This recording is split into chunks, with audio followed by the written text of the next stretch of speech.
केरल के वायनाड में जब लोग मंगलवार की सुबह उठे तो कुछ यही भयावह मंजर लोगों को देखने को मिला।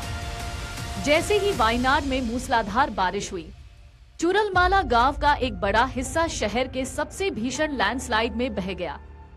बचाव कर्मी, जिन्हें जीवित बचे लोगों की मदद के लिए लगाया गया था, उनका कहना है कि उन्हें अंदाजा ही नहीं था कि आपदा कितनी बड़ी है।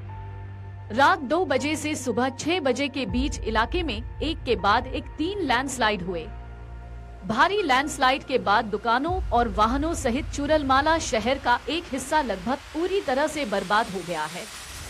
रात करीब 2 बजे कम से कम 2 से 3 बार लैंडस्लाइड हुआ। इससे लोगों को संभलने का मौका ही नहीं मिला।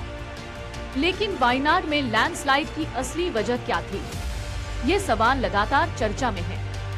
इन भूस्खलनों की वजह बीते 2-3 दिनों से जारी भारी बारिश है।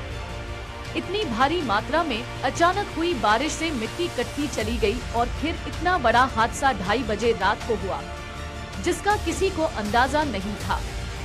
अब इस हादसे के कारणों का एक्सपर्ट पता लगा रहे हैं।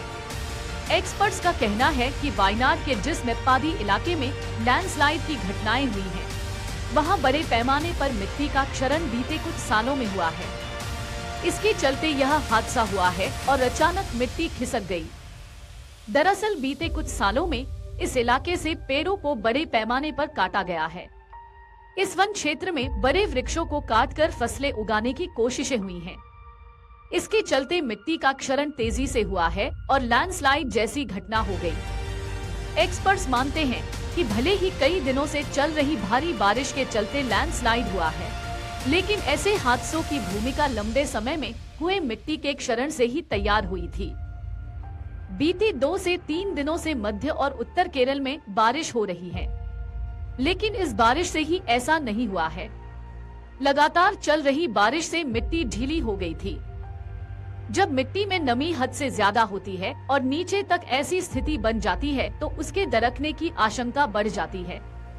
उन्होंने कहा कि इसके अलावा एक बात यह भी सही है कि इंसानों के दखल ने भी ऐसी आपदा को बढ़ा दिया है। भारी बारिश ही वायनाड में लैंडस्लाइड की वजह बनी। लगातार हुई भारी बारिश के बाद आए लैंडस्लाइड में मकान और गाड़ियां किसी कागज की नाव की तरह बह गयी। भारी बारिश के दौरान रात करीब 1 बजे मुंडक्के कस्बे में पहला लैंडस्लाइड हुआ। जब बचाव अभियान जारी था, तभी सुबह करीब 4 बजे चूरलमाला स्कूल के पास दूसरा लैंडस्लाइड हुआ। यहाँ एक शिविर के रूप में काम कर रहे स्कूल और आसपास के घरों और दुकानों में पानी और कीचड़ भर गया। मौसम विभाग ने वायनाड समेत 4 जिलों के लिए रेड अलर्ट जारी किया है। ऐसे में लोगों की मुश्किलें और बढ़ सकती हैं।